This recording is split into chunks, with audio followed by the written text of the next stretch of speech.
구체적인 목표는 구체적인 결과를 가져온다. 그러나 막연한 계획은 막연한 결과를 가져오는 것이 아니다. 막연한 계획은 아무런 결과도 가져오지 못한다. 안녕하십니까. 여러분들의 장점을 찾아주는 남자 사주상담가 이기호입니다. 오늘 추석 당일인데요. 추석을 맞이해서 여러분들에게 좋은 말씀 드리도록 하겠습니다. 추석이라는 명절이 우리나라 최대 명절인데 어릴 때에는 추석이라고 하면 마음이 설레고 그랬거든요. 그래서 여러분들은 어떨지 모르지만 저희 집은 계속 제사를 지내는데 어머니가 80대 중반이거든요. 그러니까 젊어서부터 계속 제사를 지냈는데 지금은 도와줄 사람도 별로 없단 말이에요. 그런 상태에서 어머니가 계속 제사 준비하는 것도 안쓰럽고, 그래서 저는 추석이라든가 설이라든가 이런 것을 별로 좋아하지는 않습니다.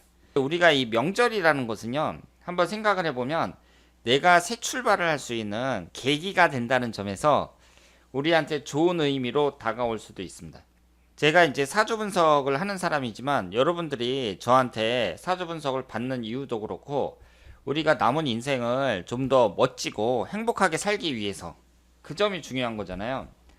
지금 이 강원 교수가 한 것처럼 기한이라는 게 있습니다. 때라는 게 있어요. 아무 때나 계속 기다리기만 하면 좋은 시절이 오는 것이 아니라 내가 좀 변해야 된다는 거죠. 제가 사람들을 만나면 변해야 된다, 이런 얘기를 많이 하는데 결국은 뭐예요? 내가 지금까지 살았던 것보다 더 좋아져야 된다는 얘기잖아요. 그렇게 되기 위해서는 나 자신이 뭔가 바뀌는 수밖에는 없습니다.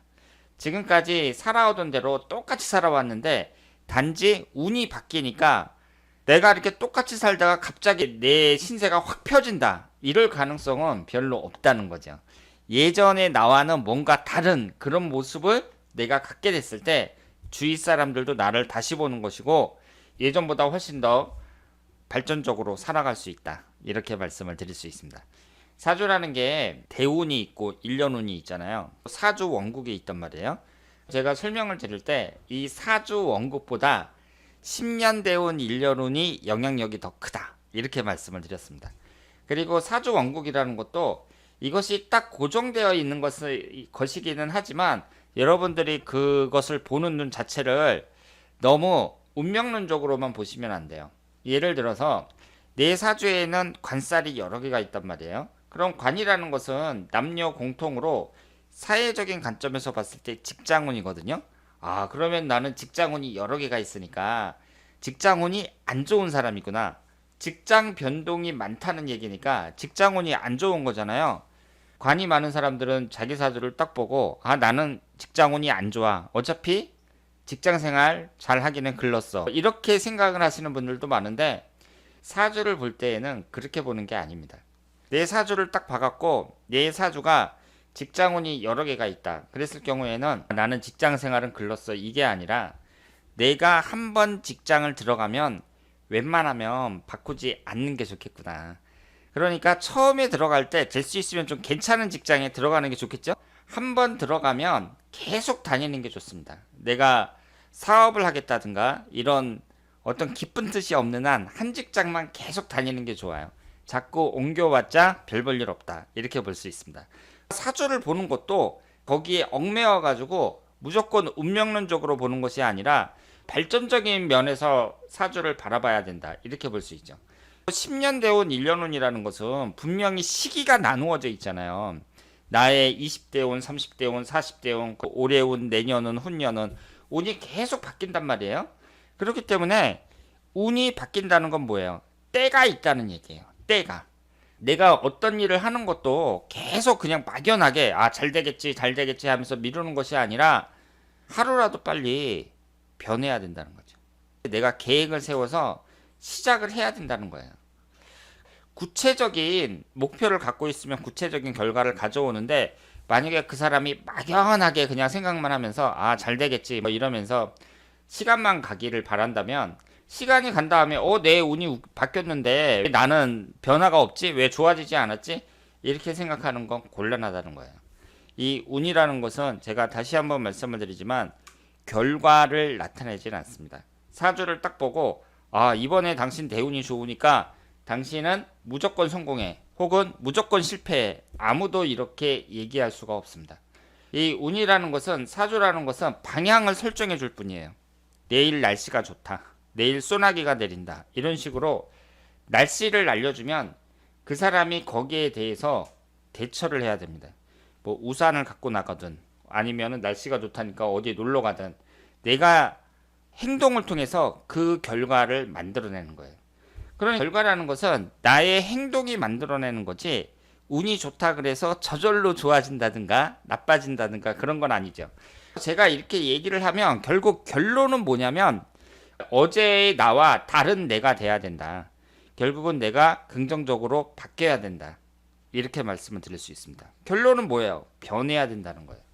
명절을 맞이해 갖고 이제 명절 연휴가 또 며칠 되잖아요. 친척들도 만나고 그러면서 다시 내 마음을 가다듬고 새 출발을 해야 된다는 거죠. 새로운 마음으로 새 출발을 해야 됩니다.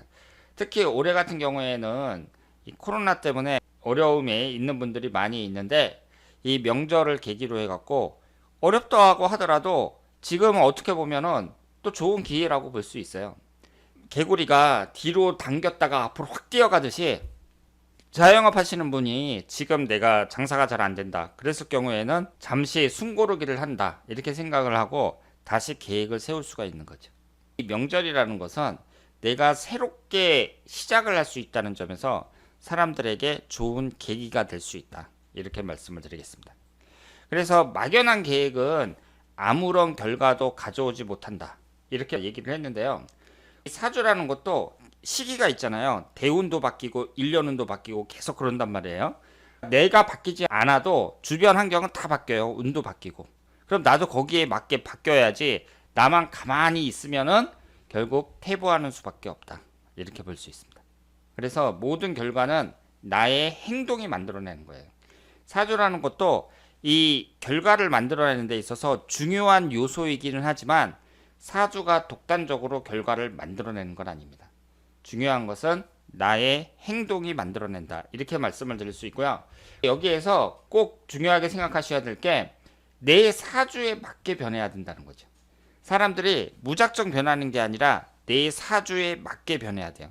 따라서 사주를 한번 분석을 해보고 나한테 뭐가 부족한가, 그리고 나는 어떤 특징이 강한가, 이런 것을 잘 파악을 하셔야 됩니다. 어느 누구도 여러분들에게 이렇게 소중한 정보를 알려주질 못해요. 사주명리학만이 여러분들의 장점이 무엇이고 단점이 무엇인지 자세하게 알려줍니다.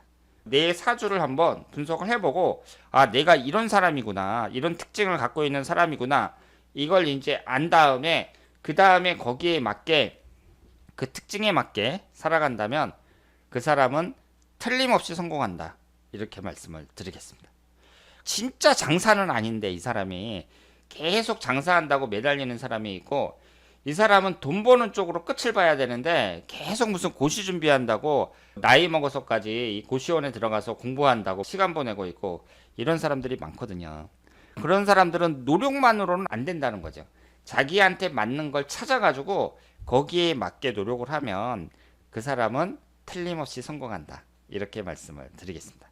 오늘은 우리나라의 유명 인사들이 하신 이 좋은 명언들을 이렇게 보면서 거기에 맞게 제가 오늘 설명을 드렸는데요. 추석 연휴 잘 보내시고 이 연휴가 끝나면 새로운 마음으로 다시 시작을 하시길 바랍니다. 자, 그러면 이교의 사주 토크 앞으로 여러분들의 작은 기쁨이 될 수 있도록 계속 노력하겠습니다. 대단히 감사합니다.